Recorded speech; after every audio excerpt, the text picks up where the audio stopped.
Good morning. It's Vijay here. Today is Wednesday, 20th February 2025. Welcome to yet another episode of Pre-Market Commentary, where we discuss what happened yesterday and what is likely to happen today and thereafter. So I was talking about Karan Arjun, whether Karan Arjun will come. I expected them to come yesterday and remain at least till end of today.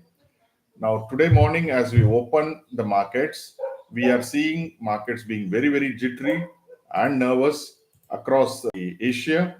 While the Wall Street, for instance, opened lower, remained lower, and then in the last 1.5 hour to 2 hours, it moved up.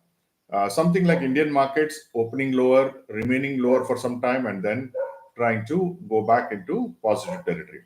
But look at what happened yesterday after markets. US is down about 70 points. The S&P is down 113 points, and the US Tech is down about 77 points.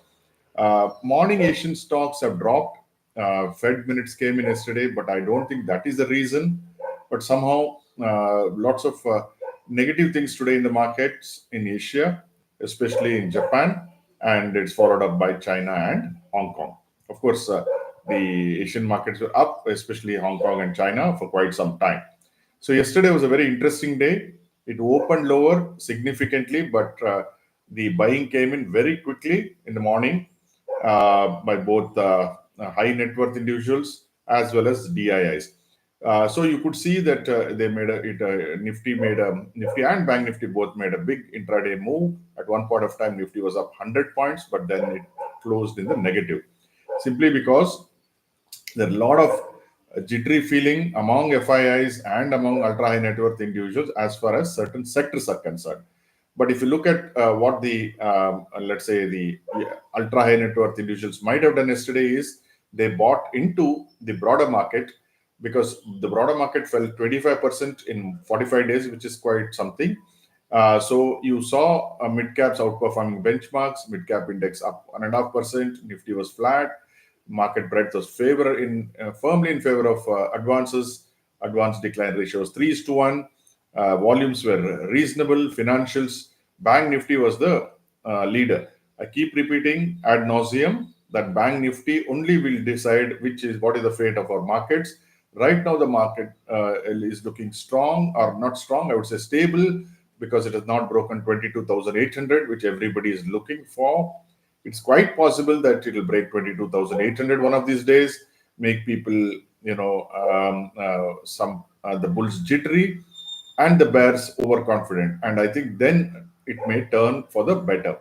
However, I can't predict exactly that it will happen, but I would love it to break 22,800 and go to around 22,500 and then make a turn. Then, the last of the bulls would have been eliminated and the last of the bears would have come into play on the short side.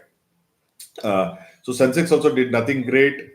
Nifty Bank, as mentioned, 483 points up, which is good. Mid cap index 776 points, above 50,000 it crossed. Defense names saw buying, because I think defense stocks have been by and large hit quite indiscriminately, though they form a part of the RDX, Railways, Defense, and X is for stocks above 50 PE. So I don't know whether it is a relief rally. It could be a dead cat bounce. So FIS came back to do what they do best, which is selling. So about 1,900 crores there. DIS matched them rupee for rupee. So what happened overnight on the US? I mentioned S&P and Nasdaq once again ended at all-time high closes. You see, we are struggling here, whereas the entire globe is making all-time highs. So S&P and Nasdaq closed up, and the US Treasury yield lost 2 basis points. Dollar index was steady, and Brent oil also was slightly on the higher side, because there was some oil pipeline somewhere in the Russian, I think somewhere around Russia, which there was some sabotage done. So today, as usual, we are going to open lower. Now today, as I said, is going to be very important for the market. One would have, if you're a betting man, you'll put the odds that the market will close in the red today. But should it close in the green, then we are off to the races from tomorrow onwards. Please note, today is also the day of the weekly expiry. So here is a take on why FIs are selling from CLSA. It says large FI selling is in large caps, and so therefore broader markets are also getting affected. Passive funds are continuing to sell Indian equities. Passive funds will be benchmarked to the Morgan Stanley index and such other the FTSE index. So if the index comes down, they have to withdraw. So the passive funds, it is a what I would say a catch-22 situation.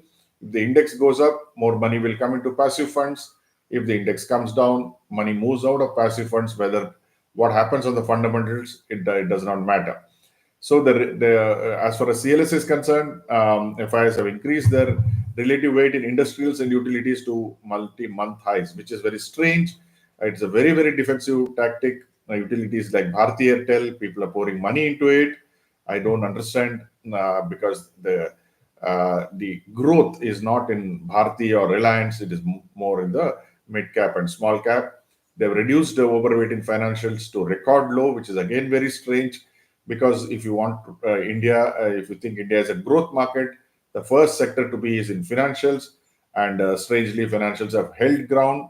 The Nifty Bank has not broken the January 27th low, whereas Nifty has been continuously making lower lows, albeit the buying is coming at 20 to 800 levels.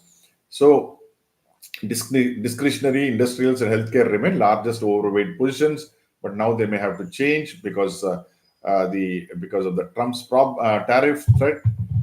The pharma is under threat, but I feel and I keep repeating, pharma is not under threat. It is only perceived threat. People think that Trump is going to put 25% tariff on pharma. As I keep mentioning, there is a agreement which talks of that they will broadly have a trade agreement by September, October. So I don't think Trump will do anything to disturb that on April 2nd, but I am in the minority at this point of time. IT, energy, and materials are largest underweight positions as far as FI is concerned. I agree with them on IT because I don't know why people are buying IT. So that is that's something which I would like to be on the FI side.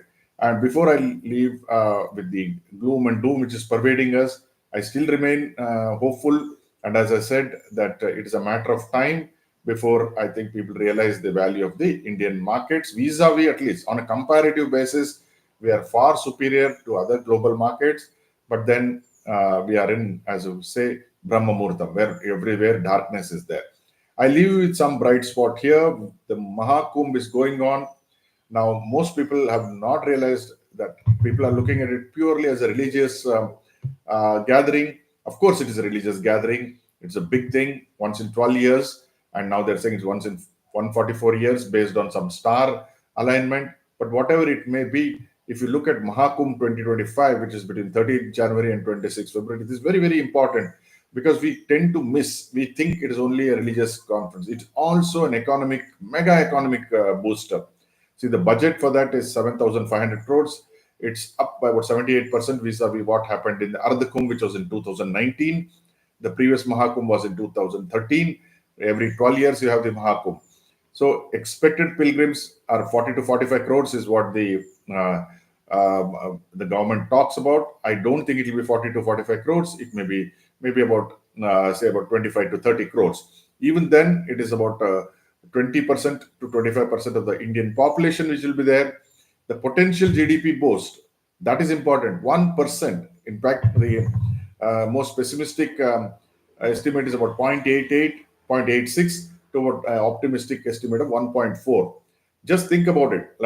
In fact, if you take the budget, if you take the revenue in Mahakumbh of 2013 was 12,000 crores. Now they're expecting 2,80,000 crores to 4,50,000 crores. Even if you take the lower end and reduce another 40,000 crores, it is still double of what happened in 2019. So just imagine the magnitude. I don't think many people have considered this as an economic miracle, I would say, rather than just looking at it purely from the religious angle. Of course, there are some stocks which may directly benefit. IRCTC is there, Praveg is there, Royal Orchard for hotels, which are having hotels around Prayag. Then retails and consumer goods, and some of the stocks are Reliance, Tata, ITC, and Dabur and HUL.